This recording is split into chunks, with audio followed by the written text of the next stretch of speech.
Well, KTM. People just love to hate. I like to think that KTM and Harley Davidson have something in common. People love to hate them. Yeah. If I didn't read the internet, I wouldn't have mentioned wouldn't even think of ordering cams on this. Yeah. But that's the problem with reading the internet. Internet's getting us paranoid. Are you planning on sending these cams to KTM for warranty? Well, if they're not terrible, then I probably won't. Yeah, show these to all the yahoos on the KTM forums. Like, it's not. Yeah, I don't think that's the end of the world on this cam.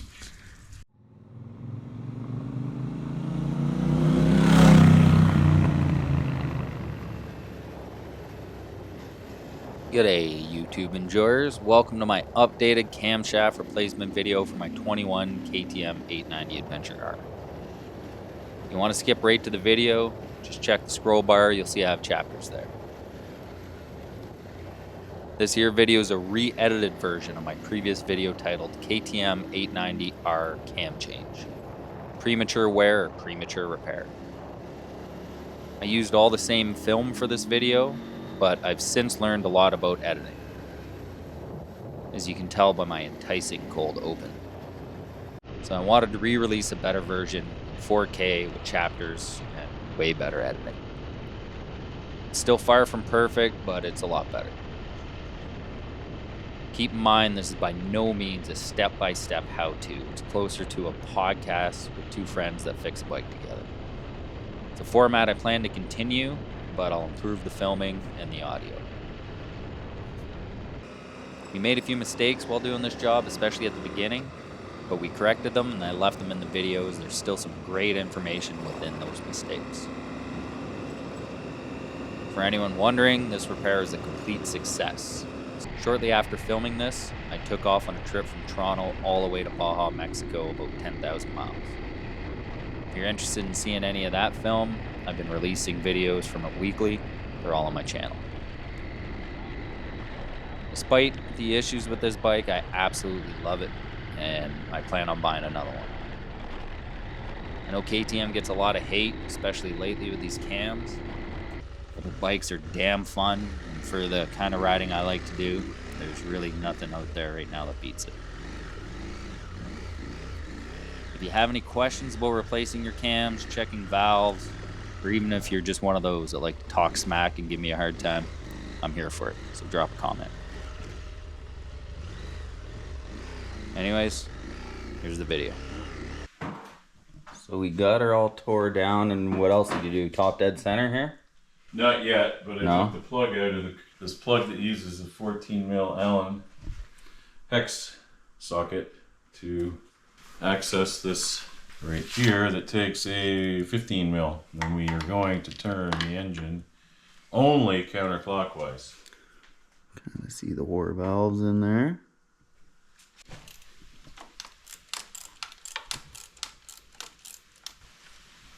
Don't be filming me not being able to get a simple spark plug out. Well, it's a pain, people need to know. Yeah, get the right tools for the job. Yeah. She is clear. Nice. And remind me, there's a screen somewhere in here that we can look at. Somewhere in the valve train. I saw it in the parts fiche. Nice. Spark plug number 1. Tremo. Nice. Oh, that's where you find the slot in your crank to lock it in top dead center. Ah. Put our probe in here. You might be able to see the crank. See, there's the crank. Look at that. So when we turn it over by hand, you'll see there'll be 2 slots that line up. Okay. One for top dead center on cylinder 1 and one for cylinder 2. Because there's 2 top dead centers on this motor. Nice. We're going to find top dead center on cylinder number 1. So I like to go with a zip tie down into the cylinder. And then we turn it counterclockwise. And we don't really need to be doing this because we're just tearing the engine apart anyway, but I'm just going to do it. So what's it doing with the zip tie? The zip tie is sitting on top of the piston, and it's just easy way to get yourself to top dead center. So we're watching the tie wrap come up until it stops. That's pretty much going to be, oh, just got a ways to go yet.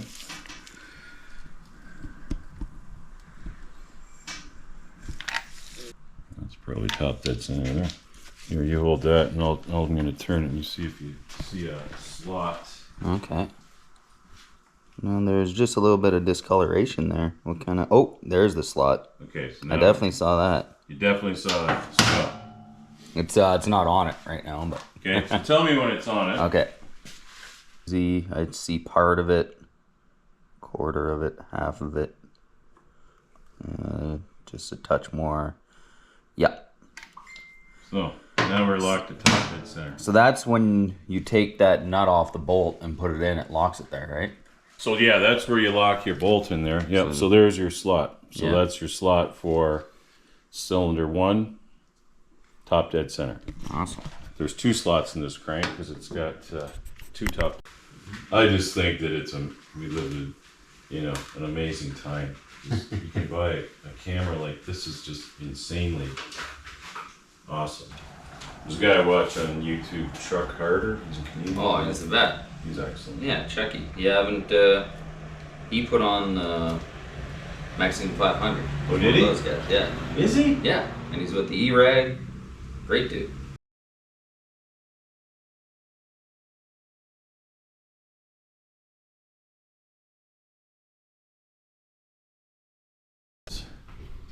They're going like this, basically. It's 285 degrees of crank rotation on a 360 degree circle, right?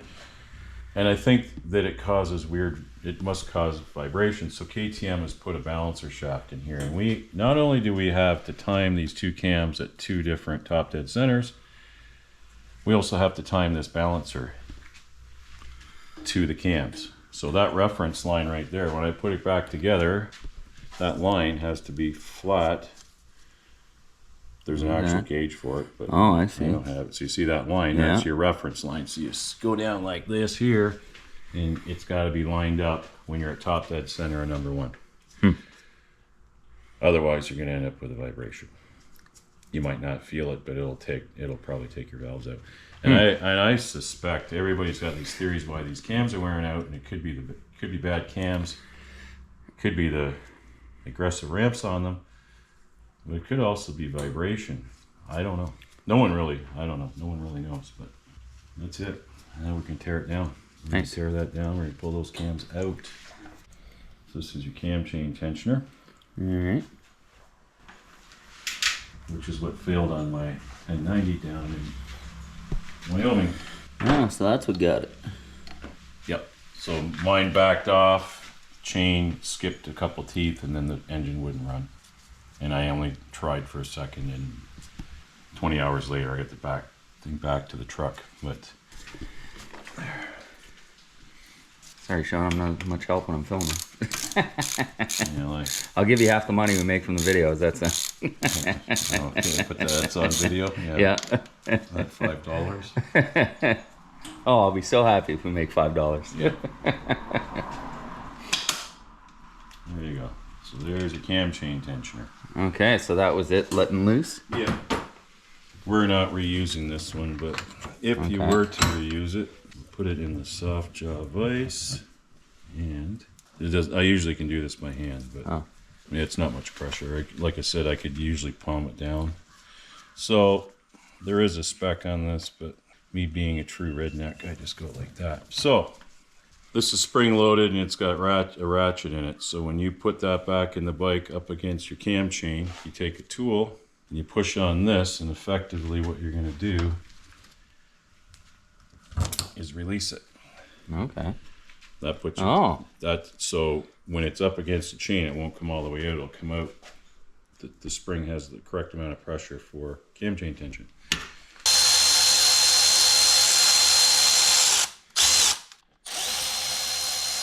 I'd like to get one of these in quarter drive, like a smaller one, because I don't really need power. I just need, yeah, it's good for this type of thing. It just saves you time. Yeah. Yeah. You'll find out when we start doing the shimming, you got to do this. You got to sometimes take this apart a couple times and put it back together. All right. All the bolts same length? Yep. Nice.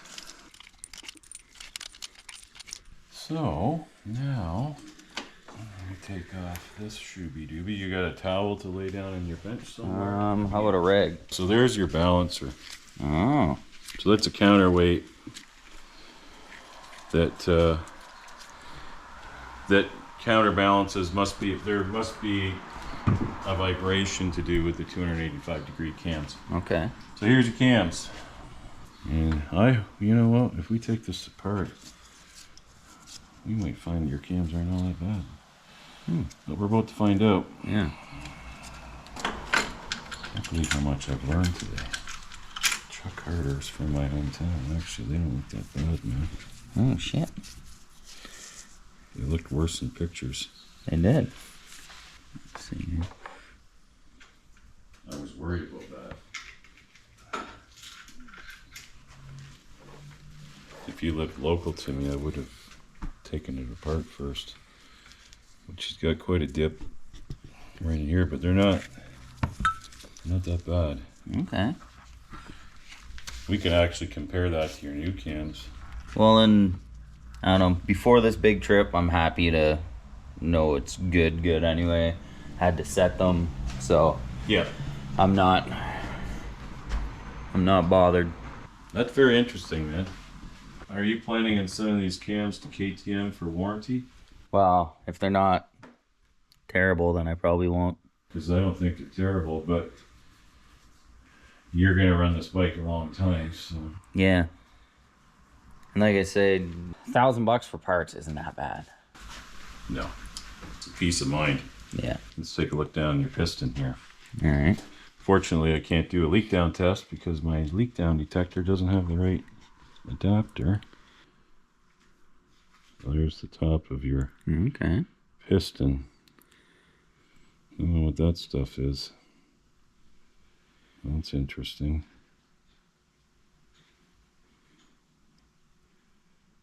Flakes of something sitting on it. Might have been when we pulled the plugs out. Might have been a bit of debris. So what do we do about that? Leave it in there. It's just a little information. Okay. Don't try and, like, we're trying to blow it out doing anything? No, it won't hurt anything anyway. Okay. It looks like it's aluminum. If it was a circlip or end of a spark plug or something, well, this one you won't see because the piston's at top dead center, so we won't see as much. So there's a little bit of flakes of stuff on there. They're mint? They're mint. Yeah. They're extremely perfect. Like there's no reason to change them. All right. Number 1 is a line. Top dead center. Cylinder number 2 is a dot. Okay. So there's my yellow mark. Top dead center number 1. And there's your dot. Yeah, show these to all the yahoos on the KTM forums. Like it's not. Yeah, I don't think that's the end of the world on this cam. Some there. Yeah. A little bit. That's where it rubs against that follower. Yeah. So let's get your new cams out. All right. Job here. Without replacing cams, I would write down the original clearances, compare it to the spec. If it's out, then I correct it and put what shim I corrected it with, and then 30,000 kilometers down the road, you bring this out again. Okay, check it again. What's moved? Nice. What's moved? You know, Well, that's handy. shows indication of wear. Yeah. As your valve's going up and down all the time, it starts to wear around the seat or the valve, and the valve gets closer to the cam and closes up the clearance. Okay. That's why a clean air filter is really important. Because if you get dirt coming in here, it starts to sandblast your valve and you lose clearance. I did a 1090 recently, and the poor guy put a Rottweiler air intake on and didn't tighten it down, and he rode for a month or two with dust coming in. Jeez. And he had 0 clearance on the intake. His exhausts were in spec, so that told me that dirt's running through the intake. and it got out through the, by the time I got out the exhaust, it didn't affect the exhaust, but it sure affected the intake. So by looking at 4 valves that were completely out of spec, then I started looking at his air filter and like, dude, you don't have this clipped on right. That's your problem. And you could see dust. You could see dust coming in through the throttle bodies. Yeah. I don't want to mention his name, but his name's. Oh no. Let's get these things. And the problem when you get it 0 clearance on these things is you can't measure preload, so your cam might be holding the valves partially open. That's why you get hard starting on motocross bikes. Okay. You've seen that in 4-strokes that don't start? Yeah. That's because the valves have worn up into the cams, and the cams are holding the valves open at all times, just a little bit, so it doesn't build compression. Look at that. Now these are probably the better, newer ones too, eh? I would think. Well, they are definitely. No, maybe not. Any different? Yeah, they're very much the same, but they might be a better design. Let's just say they are. Yeah. Is it same part number? No, they're different numbers, I think. Eh? Good. 1163. Yeah. So I'm getting the good ones. Let's just tell yourself that. Yeah. So almost every camshaft I've ever looked at, they cast the whole camshaft in one piece. This is a shaft, and they press these lobes on. I'm no engineer, but I don't know if I like that as much as the traditional way of doing things. They're all pressed on or screwed on. Oh, or you can see interesting. some, yeah. Yeah. Where most cams that I've ever seen, I haven't seen millions, but I've seen a couple hundred, they're all cast as one piece. So these could potentially spin maybe. I don't know. I'll be back in just a minute here, Sean. Yep. I gotta go use the washroom. Go ahead. I'll have it running by the time you get back. Beautiful.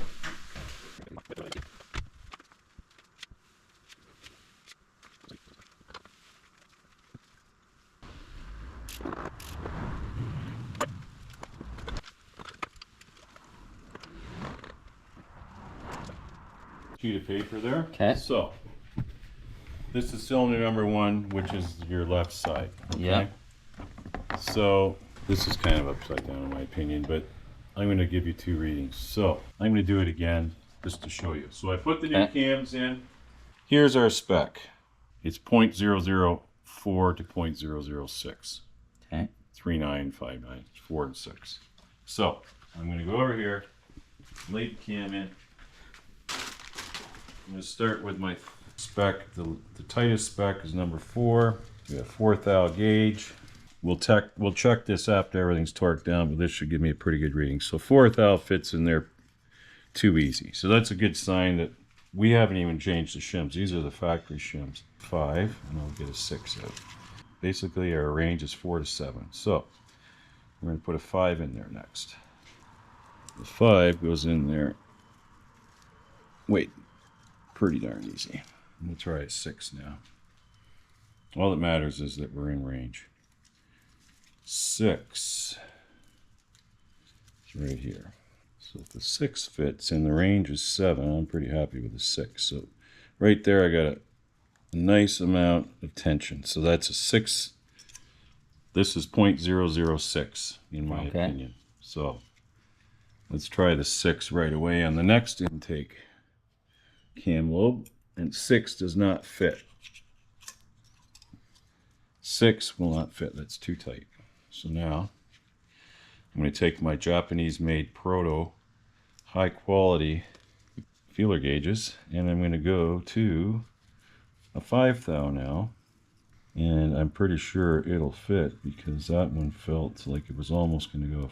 See, they stick together, and you got to be careful of that because there's a 4. So I'm going to try a 5. I'm pretty sure the 5 is going to be it. So holding pressure down, 5 is perfect. So we got a 5 and a 6. So we're going to write 006 and 005 in that piece of paper. Okay. So that'll be, this is cylinder 1. Yeah. 5. Write it right in there? No, 005, yep, and 006. Okay. All right. And maybe write no adjustment. Well, we'll do that after. We may adjust it, but I think we're fine. So now I'm going to go to the exhaust side. Spec is 039. It's 059 on 059. intake. Yeah, so you're in spec. Okay. So 05 loose is fast. Loose is better than too tight, but Okay. all you want to be is within spec. I've screwed around with this. I could put a shim in there, and they're not. If I put any shim in there, I'll probably get out of spec. Okay. They're not that. This is too close to being. This is just about as good as you can get. When you look at this, the intake is 0.004 to 0.006, and the exhaust is 0.06 to 0.008. Why do you think that is? Why is this gap bigger than that gap? The exhaust must Hotter. hotter. Oh, Yep. So the valves get longer when they get hot. Okay. So your clearance gets So you need more clearance. So they expand more. They expand more. So you need a little more clearance because they go long when they get hot because they got the exhaust gas sitting on. Just a little bit of Interesting. a little bit of info for you.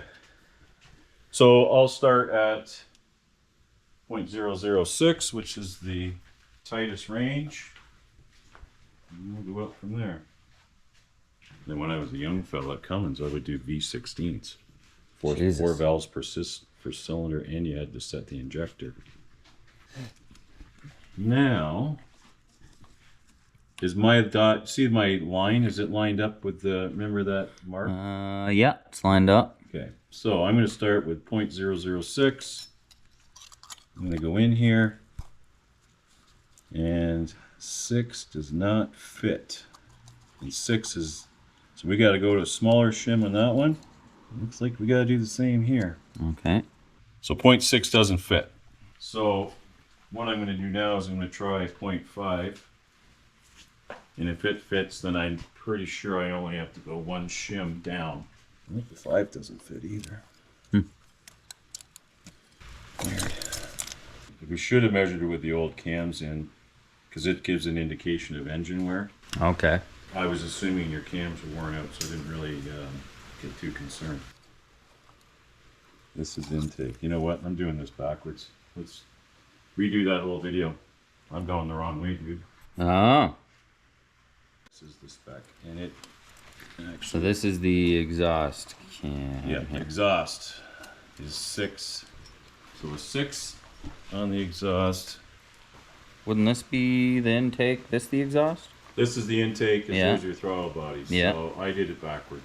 So this shim is too tight. Okay. That one I like. That one I don't like. So we're going to take that out. This is where we get into the good stuff. So we're going to take that cam out.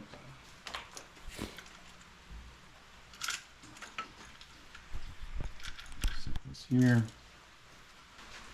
So that chain just sits there? Yep.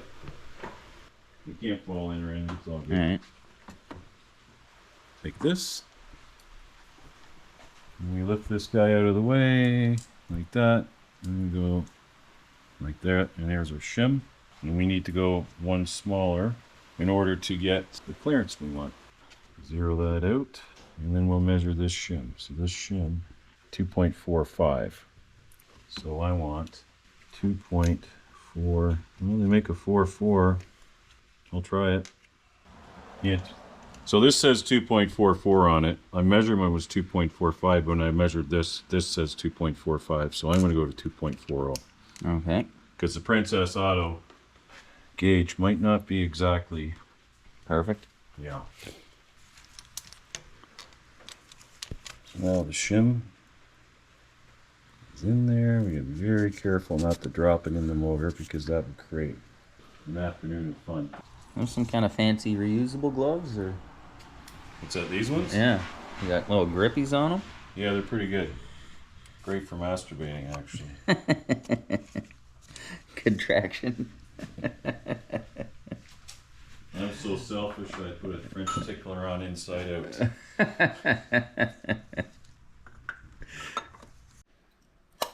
Yeah, there we go. So we dropped 2 sizes. I don't think we're lined up here. What's that? Do you got to be top dead center? Well, we're close enough. Okay, because it's up here, your mark. Yeah, it's all right. Okay. As long as it's not on the beginning of the ramps. There, so that's fine. So we got 6 and 6 on the exhaust right now. Okay. If you want to write that down. So I'll go 006, 006. Yep. And then the intake, my range is 4 to 6. If I didn't read the internet, I wouldn't have wouldn't even think of ordering cams on this. Yeah. But that's the problem with reading the internet. Fucking internet's getting us paranoid. They put me onto the camshaft thing. I was like, I can't look at this anymore. It's just too. Oh, I had to get out of it too because they're just. I've never seen so many motorcyclists that seem to hate motorcycling or motorcycle companies. Well, KTM. People just love to hate. I like to think that KTM and Harley Davidson have something in common. People love to hate them. Yeah. Let's face it, we look like we're pretty religious because how many KTMs do we all own? Yeah. Well, you know, there's another one there. And I do feel like they're the best. Yep. And, you know, I'm not brand loyal at all. I would happily ride something else if I thought it was better. And it doesn't mean it's perfect. I'm not lying when I say, though, if that Stark, it is better all around. That is going to be the next one, but I can't go for 8 hours on it yet. So, right. You know what? It's one of those things I wonder if just because it was so new and different, I'm so excited about it. It might be a novelty thing. Yeah, you know what I've learned is I used to be that latest and greatest as soon as it comes out guy, and I realize that sometimes that burns you. Yeah. So, on this side, the 3 thou doesn't want to fit, so we need to go smaller shims. Now, how would you know if those feelers are fucked or followers? Just by the wear on them, there's no wear at all. Okay. And like, what's the wear look like? Your cam's rubbing against it. They're black, and that's a coating. Yeah. Non-friction coating. And if that coating was starting to wear off, then you'd be concerned, but it's not. It's yeah, because it's a 285-degree firing order. Your exhaust valve lobes, they end up under pressure, and you can't push the cam down because your levers. What we do is we take that red clip out and we move this red clip here. These arms move over. Oh, okay, yeah. So they're out of the way. Ah. And they're really tricky. Yeah. So that's over. And this one's over. And then that red clip, yeah, wherever it is. I got it in my hand here. That red clip goes in here and holds them in place after you put the engine together. Oh, okay, so that's what that thing is. Yeah, that's a unique part of this engine. So that just sits in there. I'm not going to put it in right now, but yeah. That's what you do. So you have to take this out, move these so they drop out of the way. Okay. Of your cam lobes. So now your cam lobes have room, because to get clearance here, this valve's pushed open. So you can't push your cams down because you have to overcome the pressure of the valve springs. So they've done that so you can move that out of the way. All right, thank you. The KTM dealer wants $1,200 to do a valve set on my fucking 890, and people, that's fucking ridiculous. Well, look how much work it is, man. Yeah. I mean, a pro probably is a lot quicker than me. So I got 6 here. And I think that's 2 loose there. I'll try a 7. And when it comes to valve settings, it's nice to be on the loose side. Loose gives you a little more horsepower. Oh. It has to do, I can't explain it, but it has to do with how it opens the valves longer. The outside cam. The outside lobe in cylinder 1 is 6 thou right now, so that's in spec. So this one, the inside one is 7 thou, so it needs one more shim that's one size thicker. Okay. Yeah, that's about right. Yeah, we're good. Call them both 5 thou. So that's within specs. So now we want to go, technically we should be on this dot to do this one. This is because you get up on the, if we had it all clamped down, this wouldn't matter, but right now that's affecting it. So I've just got to go on my circle down here. It's right about there. So that I want to look at, that's where the dot is, but I can't do it from there. Because it's just ramping up on this side. Yep. That's too tight. That's too loose. And we may, I hate to say it, may have to do this all over again after it gets clamped down and checked again. I hope not. So there's a 5. That's good. That's also good. Yeah, gotta move those guys over, and I can see it. It almost looks wedged, kind of. That's where the magnet might come in. Oh, look at that. They're a bitch to do when the engine's together, man. Yeah, no kidding. Now, do you want that little holder in for this process, or no? It's probably a good idea, but we'll just try without it first. All right.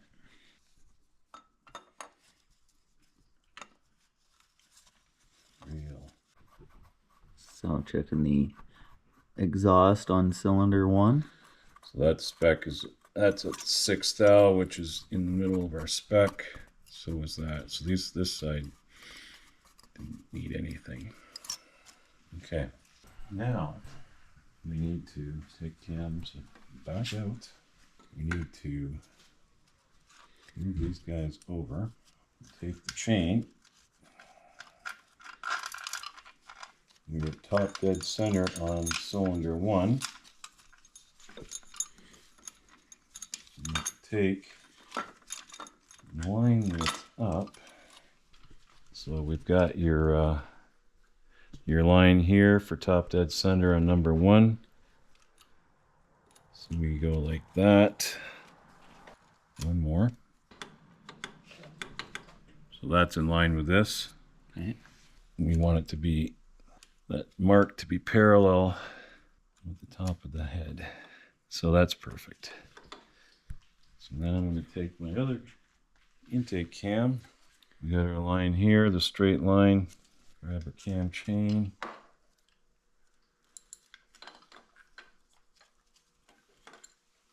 Keeping this taut. Now I need some really good light right in here. There's my line. So my 2 lines need to be lined up. Okay, so there's our 2 lines. All right. There. So we should be good. This shooby-dooby right here has to be lined up. Okay. Not too hard to do. Looks good, eh? Yeah, that's good. I'm just going to try to move this one more tooth to see. Okay. Nope, that's wrong. Somehow I've got to get this gear Lined up with the balancer. Yeah. Same position. It's obviously not good. There's our next tooth.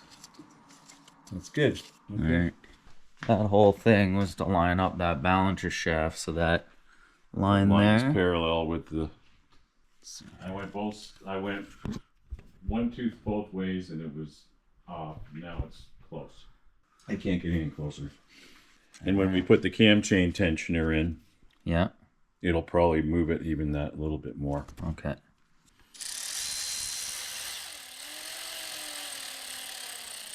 So we'll crank this down, and unfortunately we will remeasure everything. So we tighten this from the inside out, right? Okay, from the inside out. Spreading the load. Okay, so then there'll be a bigger one for here, which we don't really have to replace. Do you have this one? Yeah. Yeah. Okay, let's replace it. Cool. So, and you got two of those big ones too, or just one? Just one of the big ones. So this is important. This is what not many people have filmed. This is your spring-loaded hydraulically or spring-loaded cam chain tensioner, and I think it does use oil pressure also. We collapse it to here. which is about the thickness of a washer if you lay it down and compress it and blah, blah, blah. Which I think we got that on video with the old one before. So then we take this, we tighten her down. And this is what they don't show in the manual properly, and I don't see many people showing it on the internet. We tighten that down. Except for that one dude. Remember his name? No.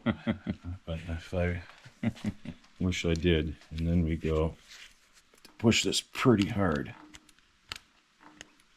I'm pretty sure that's got it. No, it isn't. See, this is tricky. Pull that out. Try this again. Okay, so it hasn't collapsed. So I'm going to try this again. There. We don't tighten this down. We should torque it to spec, but we'll do that after. As long as it's seated. First I tried that one. Let's try this one. There you go. There you go. So now it's clicked in. You got to push really hard. You got to hear that click. Now your chain's tight. All right. Wonderful. So top dead center number 1. Shown by the line here lining up. Yep, and our tie wrap method. Now these aren't dead on lined up, the two lines. They're not? Well, like how dead on's dead on? Like it's... Let's just see. That's pretty good. Yeah? Okay. Well, we're probably not at exactly top dead center because we didn't use the KTM locking tool. Oh. So now I'm going to turn the engine a little bit, and you tell me when they line up a little bit better. Okay. Better or worse? So, I think the like sprockets are off by a tooth from each other. Maybe they are. Oh wait, no, because they're going in opposite directions, so they're lining up better. Yeah, keep going. Up now. A hair more. There we go. Now I would say they're lined up pretty well, perfect. Okay. So. Okay, I thought they go in the same direction, but they do not. No. In my experience, you know, I've played. It's probably, well, we have to make sure, but we'll look in here in this, make sure that slot's lined up at top dead center too. Okay. I'm not going to tell you. I will tell you what reading I get. So I'm on the intake outer valve. Okay. Making sure I have 5,000. What does our piece of paper say? Intake is 0039 to 0059. No, what did we write down? Oh, 5,000? 5,000, yeah. So that's me double checking now that we've clamped it down. Okay. Because that can change your readings a little bit. We are good to go. All right. Okay, so we get 6 there. That's what it's supposed to be. All right. So we're good. On the parts manual, there's a screen somewhere in here. I wonder if that's a screen. Doesn't it look like screen material in there? Along the side? Yeah. Yeah, I see what you're saying. And the screen, what's the purpose of the screen? I don't know. I just noticed it in the parts fish. Oh. And it mentioned in the repair manual to make sure it's clean. So, it seems to come out real easily. Oh, look at that little fucking thing. Never heard of it, but it's mint. That's a screen for the oil feed. It's a screen for the oil feed to your cams. So I suspect if you have failed cams, you should probably look at that screen. Next, we're going to set the crank to top dead center on number 2. Okay. So you're going to push that screwdriver in, not right now. Wait till I'm past that slot that we're on. Okay. And I turn the engine counterclockwise. So let me get past that slot. Now you should be able to start pushing on that screwdriver. Okay. And you're going to feel, we're going to watch number 2 come to top dead center, and you should be able to push the screwdriver in at about the same time. It's, oh, there it is. You're locked. Okay. So there should be 2 round dots on the cams. Unless we got to go a full revolution yet. I don't see any dots. No, me either. I see no so dots. we're going to go another revolution. So take that screwdriver is out. Another revolution. Screwdriver in. And we should hit, it should catch. Yep, just one in. Okay, so do we see any dots on the timing? Yep, 2 dots. Should be lined up. Yes, they are. Okay. Dot, dot. So Nice. now, in theory, it's time to move. This is where these two levers have to get slid over. A picture of that. It's not very good. So right now I'm sliding it. There, I've got that done. I can't believe that. So that's moved over. Now I have to go to the other side and do the same thing. And from here, but you almost have to use your finger because you have to make it. It's really not easy. So this one right here needs to slide over. I think we almost have to lift it at the same time, which was difficult to do. Oops, it just went over. Fixture thing right here. It only goes one way, I think. In fact, I know it only goes one way. That's it. We'll go in there with our borescope. Maybe it's hit camera. Okay. So that's got that in there. And then on this side, same thing. It's locked in. That's what holds the cam lever over. Nice. Okay. And the torque wrench. And Newton meters. Okay. And from the inside out, you say. Yeah, always torque from the inside out. Time for the plugs. It's not the old vacuum hose trick. Yeah. It grips just enough to seat the spark plug, but the rubber stuff's better because it flexes better. Yeah. Vacuum hose on it.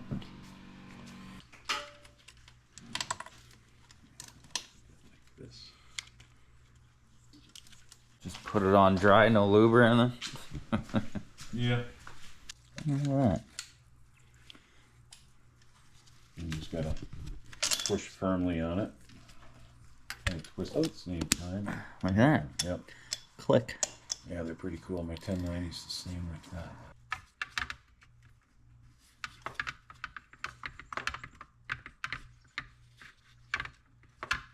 We shall see. So it's just silicone? Yeah, this is 732 Dow Corning. It's kind of a silicone. I think it's non-hardening. I don't really like having to use silicone, but I think it's going to make our life a little bit better in this case, since that cover is hard to get in there. Mm-hmm. That valve cover off of that. It's fucking. I don't like silicone. I like the texture. There. So the gasket looks good everywhere. Sure does. Yeah. Surely does. So I gotta Tighten do down this. the cam chain tensioner. Put that guy back in. Yep. And, Pull that guy back in, and so torque that. Torque those. we need to torque the valve covers, and I've got the torque spec. So now the process of getting everything back together. Yep.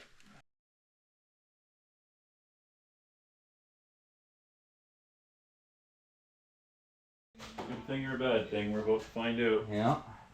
You open your fuel taps. Yeah.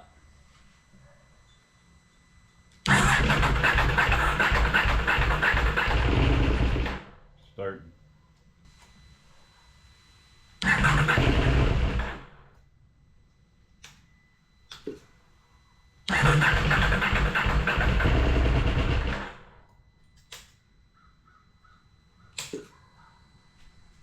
Hopefully I got the timing right.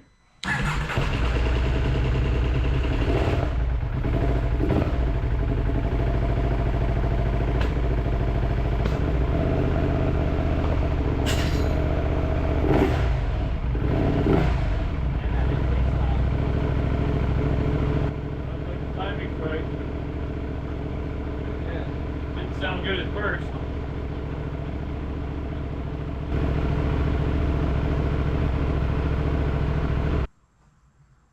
Well, the engine seems fine. Yeah. That's good. Let's run her again though. Okay.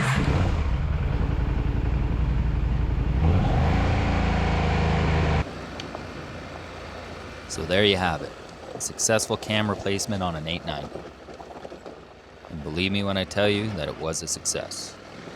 As you can see here, I made it all the way to Baja, Mexico, and I rode all the way there from Toronto, Ontario. It's about 10,000 miles. I don't even want to think how many hours I've spent editing this twice. I really hope it helps you out. Total, it took about 5 hours to do the job, not including my initial teardown. And I'd say it took about 10 times that to edit it down. When I put that first video out, it was my first time using editing software, and I did it on a vastly underpowered computer.